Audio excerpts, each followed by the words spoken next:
Assalamualaikum warahmatullahi wabarakatuh. Kembali lagi dengan saya Yoga Setiawan di YouTube Gerbang Ilmu. Di sini saya akan mempresentasikan tugas semester 6 data mining, yang mana saya disuruh untuk mempresentasikan dalam bentuk video di YouTube. Langsung saja ke tugasnya. Di sini untuk nama saya sendiri yakni Yoga Setiawan, NIM 23060/2028, kelas A pagi.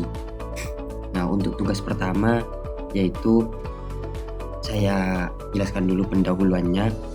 Nah, di pendahuluan dan parameter awal, di mana algoritma a priori adalah metode data mining untuk menemukan pola asosiasi antar item dalam sekumpulan transaksi. Nah, tujuannya itu adalah menemukan rule seperti jika pelanggan membeli X, maka kemungkinan besar juga membeli Y. Nah, di situ.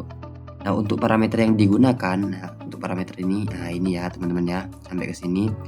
Nah, itu X28 mode 10 sama dengan 8.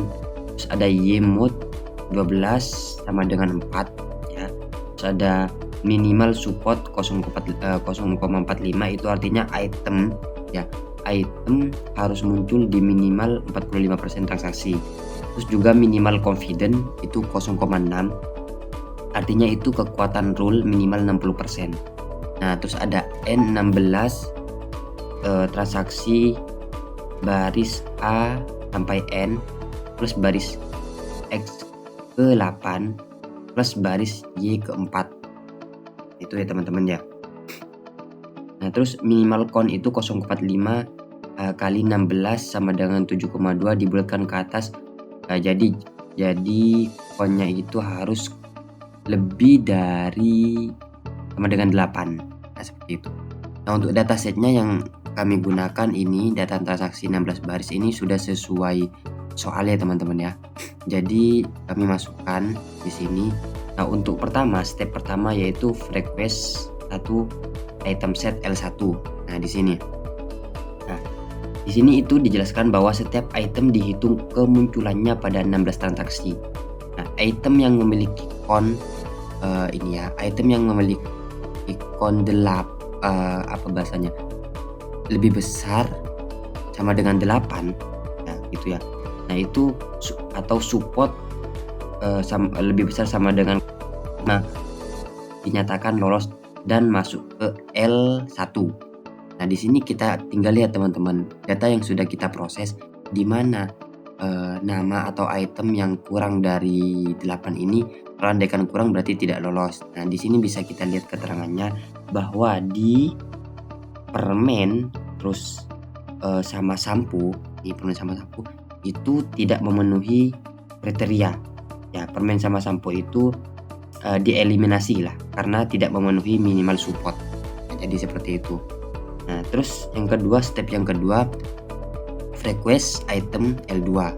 Nah, yang mana di sini dari 7 item ya, dari 7 item di L1 dibentuk kombinasi berpasangan di 7,2 sama dengan 21 pasang. Nah, untuk syarat lolosnya pun sama seperti yang pertama di sini teman-teman ya, harus lebih sama dengan 8.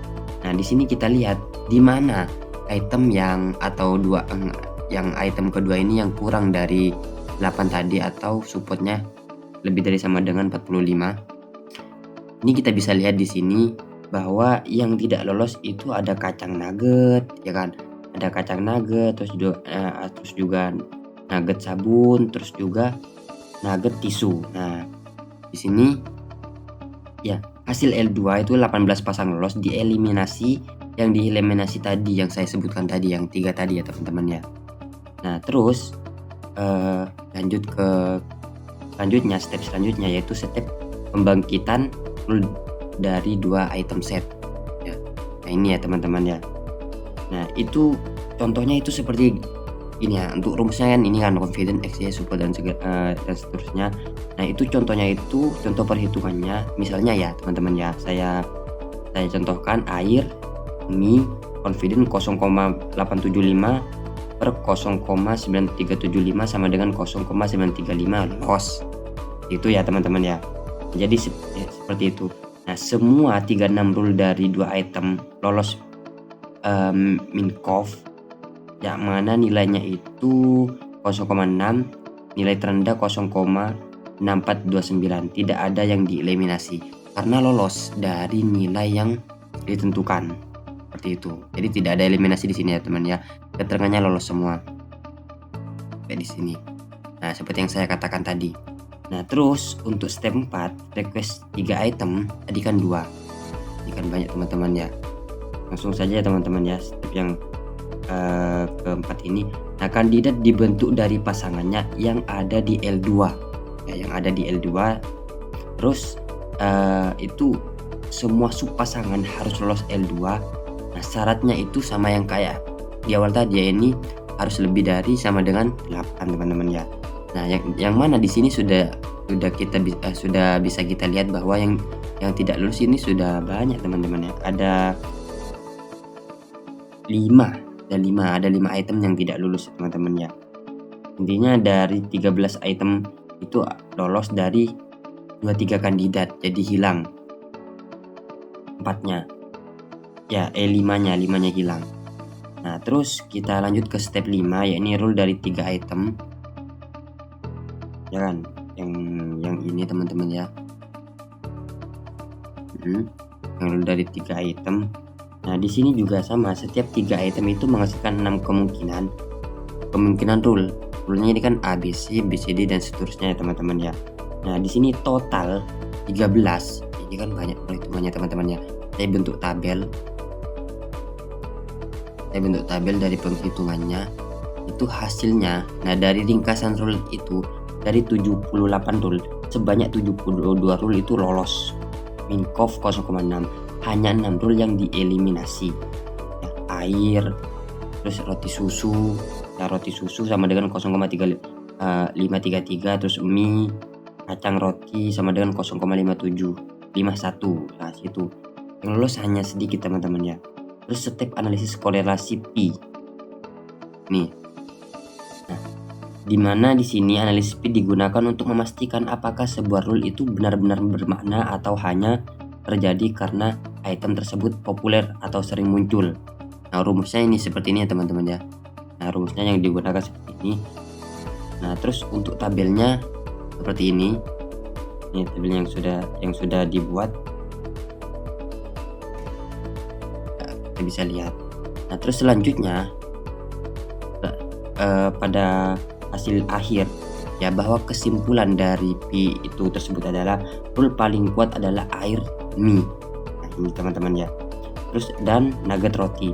Nah, keduanya itu memiliki confidence tinggi jika kurang dari satu, lebih dari 1 dan P positif signifikan. Artinya korelasi ini nyata, bukan sekedar kebetulan karena itemnya populer. Itu teman-teman ya, untuk nomor 1. Nah, untuk tugas kelompok. Di sini ya teman saya sudah presentasi tadi, tapi saya ulangi lagi di sini karena saya pribadi di sini. Nah, untuk tugas yang kedua ini yaitu tujuan tugas kelompok ini adalah memilih 2 fitur terbaik dari 4 fitur yang tersedia untuk membedakan kelas X dan kelas Y menggunakan metode Fincher Discriminant Ratio atau FDR. Nah, di sini teman-teman ya. Nah, untuk parameternya apa aja? Untuk parameternya itu NIM kelompok 33 ini yang digunakan, kalau nggak salah NIM teman saya ya, NIM Isfala ya teman-teman ya. Terus A33 mod 12 sama dengan 9. Terus B-nya itu 33 mod 14 sama dengan 5. Nah, fitur yang diuji itu adalah ada ini teman-teman ya, fisiko, interview, TKDA, religi, dan kelasnya ya religi.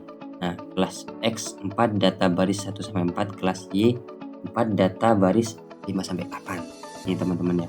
Nah, untuk datasetnya seperti ini teman-teman ya. Nah, untuk rumus Fincher Discriminant Ratio atau FDR-nya ini teman-teman ya, mengukur seberapa baik suatu fitur mampu memisahkan 2 kelas. Semakin besar nilai FDR, semakin baik fitur tersebut dalam membedakan kelas X dan Y-nya. Nah, seperti itu. Terus perhitungan VDR per fitur. Nah, di sini dihitung teman-teman. Dari kelas-kelas yang ini yang saya sebutkan tadi, itu dihitung satu-satu menggunakan dataset yang telah ditentukan tadi, dihitung fitur fisikonya, FDR di setiap kelasnya. Nah, contoh di fitur fisiko FDR-nya memperoleh nilai 1,6180, interviewnya segini, terus sampai ya ketika DA-nya, fitur religinya itu dihitung semua teman-teman. Ya, sampai itu mendapat hasil perbandingan FDR-nya di sini. Tapi Fisiko itu mendapat 1,6180, interviewnya 1,4819, religinya 0,7105, terus TKDA-nya itu memperoleh 0,0961. Ya, dimana ya hal yang bisa kita tarik dari sini yaitu hal ini menunjukkan bahwa fitur Fisiko dan interview adalah dua fitur terbaik untuk digunakan dalam hal pemisahan kelas X dan Y. Jadi seperti itu teman-teman ya. Nah, untuk yang kedua itu normalisasi fitur TKDA dengan sistem zero min. Nah, ini fitur TKDA dinormalisasi menggunakan zero min normalization ya, untuk mengubah skala data agar rata-ratanya menjadi 0 dan standar deviasinya itu menjadi 1. Untuk rumus yang digunakan ini teman-teman ya. Nah, untuk datasetnya ini diambil dari atas tadi ya, diambil dari atas, terus melewati perhitungan ya, melewati perhitungan. Nah, setelah menemukan hasil seperti berikut 381304 ini pi-nya, terus menghitung normalisasinya ya, di mana dataset yang setelah kita hitung tadi itu diproses lagi di sini ya, sampai memperoleh hasil masing-masingnya. Terus menghitung ulang FDR pada fitur TKD setelah dinormalisasi. Setelah dihitung, dinormalisasikan lagi, supaya mendapat hasil yang signifikan teman-teman ya. Nah, jadi diperoleh hasil akhir dari perhitungan tadi di FDR ini diperoleh 0,0961. Nah, yang mana itu ada dua perbandingan. Normalisasi itu hasilnya 0,0961 dan sesudah 0,061, artinya sama. Artinya itu normalisasi tidak mengubah nilai FDR. Normalisasi hanya mengubah skala data tetapi tidak mengubah pola hubungan antar data, sehingga kemampuan fitur dalam memisahkan kelas tetap sama. Ini teman-teman hasilnya ya, dari perhitungannya. Nah, jadi sekian presentasi dari tugas 1 dan tugas 2 di CPK 3 ini. Bila mana ada kesalahan dari awal hingga akhir atau ada yang tidak dimengerti, saya selaku mahasiswa semester 6 mohon maaf yang sebesar-besarnya. Wabillahi taufiq wal hidayah, waridho wal inayah. Wassalamualaikum warahmatullahi wabarakatuh.